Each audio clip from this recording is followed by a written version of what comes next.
আমরা যে বিষয়গুলো নিয়ে কথা বলেছি, আমরা সকলে চাই বাংলাদেশে ঘোষিত যে ধরনের নির্বাচন নামে তামাশা প্রহসন হয়েছে, এগুলো থেকে মুক্ত হয়ে দেশ এবং জাতি যেন একটি সুন্দর সুষ্ঠু নির্বাচন উপহার পায় এই সরকার এবং কমিশনের কাছে, সেটাই আমরা বারবার দাবি করেছি। এই জন্য আপনারা জানেন আমরা একটা নির্বাচনী সমঝোতার প্ল্যাটফর্মও করেছিলাম, সেখান থেকে আমরা 5 দফার ভিত্তিতে আন্দোলনও করেছি। সেখানে সুষ্ঠু নির্বাচনের মৌলিক কতগুলো দাবি ছিল, তার একটি হচ্ছে লেভেল প্লেইং ফিল্ড। প্রশাসনের নিরপেক্ষতা যদি নিশ্চিত করা না যায় তাহলে লেভেল প্লেইং ফিল্ড হবে না। বাংলাদেশে তফসিল অনুযায়ী নির্বাচনী প্রচারণা শুরু হওয়ার কথা 22 জানুয়ারি থেকে 12 ফেব্রুয়ারি নির্বাচন এবং 22 জানুয়ারি থেকে প্রচার প্রচারণা শুরু হবে। তাহলে এখন সেই প্রচার প্রচারণা হওয়ার কথা নয়, কিন্তু বেশ কিছু এলাকায় প্রার্থীরা বিশেষ কিছু দলের প্রার্থী অবাধে চালিয়ে যাচ্ছে নির্বাচনী প্রচার প্রচারণা। আবার আমাদের দলের প্রার্থীদের অভিযোগ, স্থানীয় সংগঠনের অভিযোগ, বাস্তব ঘটনাও তাই, নির্বাচনী প্রচারণা করছেন না, দলীয় সভা সমাবেশ করছেন, এটা নির্বাচনে আইনে বাধা নয়। সেই জায়গায় আমাদের বিরুদ্ধে অভিযোগ দায়ের করা হচ্ছে, প্রথমত অভিযোগ দায়ের হচ্ছে না, স্বতঃপ্রণোদিত হয়ে ম্যাজিস্ট্রেট এবং নির্বাচনী কর্মকর্তাগণ হয়রানি করছেন, এই অভিযোগটা আছে। আমরা অভিযোগ দায়ের করেছি, কাগজের স্তূপ পড়ে আছে, কোনো অ্যাকশন নাই। তাহলে এখানে নির্বাচনী সমতা রক্ষা করা হচ্ছে না। একদিকে আচরণবিধি লঙ্ঘন করছে তারা, তাদের বিরুদ্ধে কোনো অ্যাকশন নাই, আর যারা আচরণবিধি লঙ্ঘন করছেন না, হয়রানি করার জন্য আবার তাদেরকে জরিমানা, নোটিশ, নানাভাবে কার্যক্রম চালানো হচ্ছে। কমিশনকে আমরা এটা বলেছি, এটা বন্ধ করতে হবে। সমতার জায়গায় দলীয় প্রধান হিসেবে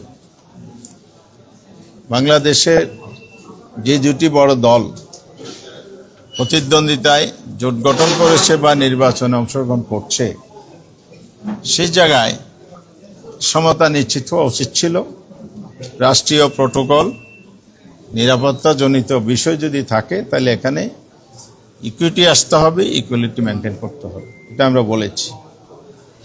ওনারা আশ্বস্ত করেছেন, গতবারও আমরা একই কথা বলেছি, আশ্বস্ত করেছেন, কার্যকর কোনো পদক্ষেপ নেন নেই। আজকেও শুনেছেন, আশ্বাস দিয়েছেন। আমরা আশাবাদী হতে চাই ইমিডিয়েট এটা কার্যকর করা হোক। এটা নিয়ে বিনিয়ে যদি ওনারা আমাদেরকে ছেলের হাতে তুলে দেওয়ার মতো টাইম কেফন করেন, তাহলে আমরা মনে করি নির্বাচনী পরিবেশ এখানে ব্যাহত হবে। এটা আমরা সিরিয়াসলি বলেছি। জনগণ যখন দেখে এই গভর্নমেন্ট, এই কমিশনের সহায়তায় কেউ বিশেষ সহায়তা পাবে, সুবিধা পাবে, সেটা আমাদের এই নির্বাচনের ভোটারদের উপর ইনফ্লুয়েন্স তৈরি করবে। এটা ইনজাস্টিস, এটা অন্যায়, এটা বন্ধ করতে হবে। আপনি নিরাপত্তা দেন, সবাইকে দেন। আমরা চাই সব দলের প্রধান এবং যারা দলের পক্ষ থেকে নিরাপত্তা পাওয়ার জন্য উদ্বেগ প্রকাশ করে নিরাপত্তা চেয়েছে, সবাইকে এটা এনশিওর করতে হবে। আপনি কাউকে দিবেন না, তবে লেভেল প্লেইং ফিল্ড হবে না, নির্বাচনও সুষ্ঠু হবে না। নির্বাচনী ভোট কেন্দ্রে নিরাপত্তা বিধানের জন্য আমরা বলেছি সিসি ক্যামেরা দেওয়ার জন্য। ইলেকশন কমিশন কি করেছে? এসে নসিহত নামার মতো একটা চিঠি দিয়েছে। কি করবেন? স্থানীয় ফান্ড, স্কুল, প্রতিষ্ঠান, রিটার্নিং অফিসার ওনার ব্যবস্থা নেবেন। এত বড় একটা ইলেকশন হচ্ছে দীর্ঘদিন পর, জনগণের দীর্ঘ প্রতীক্ষিত একটা ইলেকশন। আপনি যদি এটা লোকালি ছেড়ে দেন তাহলে এটা বাস্তবায়ন হবে না, এই আশঙ্কা আমরা করি। এটা যৌক্তিক এবং বাস্তব। রোড লেভেলে আমরা কথা বলেছি।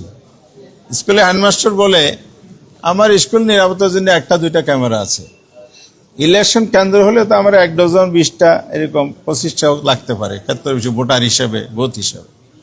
এতগুলো ক্যামেরা আমি কোত্থেকে দেবো? আমার ফান্ড কোথায়? তাহলে এটা গভর্নমেন্টের কাছেই আমরা দাবি করেছি সরকারি অর্থায়নে নির্বাচন কমিশনের নির্দেশনা অনুযায়ী প্রতিটি ভোট কেন্দ্রকে নিশ্চিত করতে হবে, সিসি ক্যামেরার আওতায় আনতে হবে। আপনি ফেয়ার ইলেকশন বলেন, আবার এটাও বলেন যে ওই কথা ভুলে যান, জোর করে কেন্দ্র দখল করে ব্যালট ডাকাতি করে নির্বাচিত হবেন। তা আপনি ভুলে যান তো বললেন, সুন্দর লাগলো কথাটা, কিন্তু আপনি যদি কেউ যুদ্ধবল করে, কে করেছে এটা তো আপনি টেস্ট করতে পারবেন না যদি আপনার ডকুমেন্ট সেভাবে না থাকে। এই জন্য আমরা আজকে আবার রিপিট করেছি, এটা অবিলম্বে সরকারি অর্থায়নে যেন কার্যকর করা হয়। আরেকটা বিষয় হচ্ছে, বাংলাদেশের নির্বাচনে অতীতে 10 টাকার চালের কথা আপনাদের মনে আছে। কয় টাকার খাইছেন আপনারা মনে পাইছেন, আমরা কিন্তু পাইনি, জনগণ পাইনি। ঘরে ঘরে চাকরি আমরা পাইনি।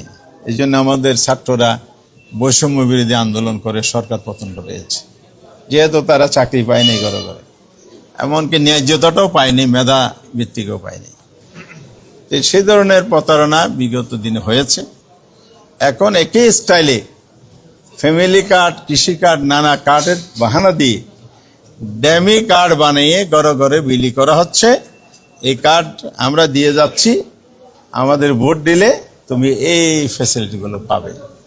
আমরা কমিশনকে গতবার এসে কথাগুলো বলেছি, এটা বন্ধ করেন, না করলেও ভোটাররা প্রতারিত হচ্ছে অতীতের মতো।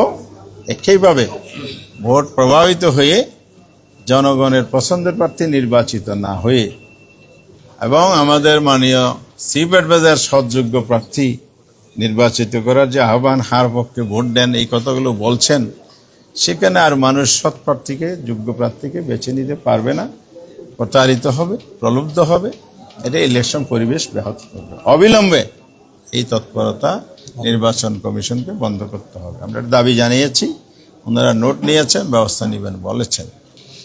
এমপিওভুক্ত প্রতিষ্ঠান যেগুলো আছে সেখানে শিক্ষকরা তো চাকরি করে, তারা দেশের নাগরিক, তার ভোটাধিকার আছে।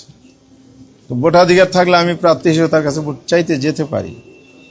তাহলে ভোট চাইতে যাওয়ার সময় তো এখন হয়নি, কিন্তু কৌশল বিনিয়োগ করতে নিষেধ নেই। একটা স্কুলে যাচ্ছে, সবাই যাচ্ছে, কৌশল বিনিয়োগ করছে, ফট করে প্রতিপক্ষে সেটা ছবি ক্যামেরা দিয়ে কমপ্লেন দিচ্ছে যে উনি সরকারি চাকরি বিধি লঙ্ঘন করেছেন। ভালো কথা, সেটা যদি হয় সবার ক্ষেত্রে হোক। গুটি কয়েক শিক্ষককে নোটিশ করেছে, 10,000, 15,000 পেনাল্টি করেছে যে আপনি আচরণ বিধি লঙ্ঘন করেছেন, সরকারি চাকরি বিধি লঙ্ঘন করেছেন। এই যে দ্বৈত নীতি বা বৈপরীত্য, এই যে বৈষম্য, এটা যদি অব্যাহত থাকে তাহলে সুষ্ঠু নির্বাচন কীভাবে হবে? কিছু কিছু অফিসার ইতিমধ্যে চিহ্নিত হয়েছে, তার নিরপেক্ষতা হারিয়েছেন, বিতর্কিত হয়েছে, এক এক জায়গায় এক এক রোল করেছেন। যেমন ডুয়েল সিটিজেনশিপ ব্যাপারে এক এক জায়গায় এক এক রকম হয়েছে। আবার শুনতেছি আইনের শিথিল করার কথা। ভালো কথা, আইনি শিথিল করবেন না কড়া করবেন, এটা আইনেই বলে দিবে। প্রভিশন থাকলে সবার জন্য হোক, না থাকলে কারোর জন্য না হোক। ঋণ খেলাপির ব্যাপারে একই প্রশ্ন উঠেছে, কোথাও বৈধ হয়েছে, কোথাও অবৈধ হয়েছে।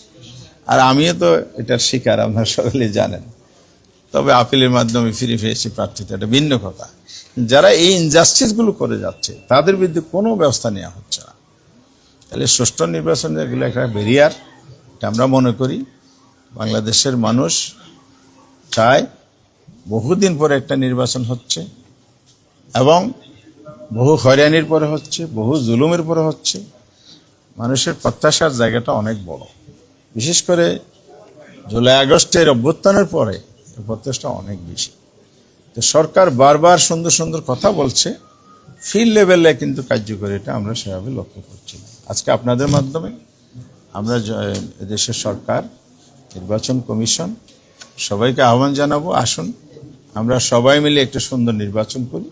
সুন্দর নির্বাচনের যেরকম পরিবেশ নিশ্চিত করা দরকার, এখানে আপনারা উদ্যোগী হন, কার্যকর পদক্ষেপ নেন। রাজনৈতিক দল হিসাবে, সহযোগী শক্তি হিসাবে আমরা আপনাদের পাশে আছি। যদি আইনের ব্যর্থতায় একতরফাও যদি সব করতে যান, সেক্ষেত্রে কিন্তু আমরা আমাদের দায়িত্ব পালন করতে বাধ্য হব। আমরা যে রাজনৈতিক শক্তি, রাজনৈতিক ঐক্যমতের যে আমরা সমঝোতার ইলেকশনে যাচ্ছি অনেকগুলো দল, সেখান থেকে আমাদেরকে অবশ্যই ভাবতে হবে এই ইলেকশনে আমরা আপনাদেরকে কতটুকু কোঅপারেট করতে পারবো। এটা প্রশ্ন দেখা আসবে আপনাদের সামনে, দেশের সামনে, জাতির সামনে। সরকারকে অবশ্যই এটার দায়ভার নিতে হবে।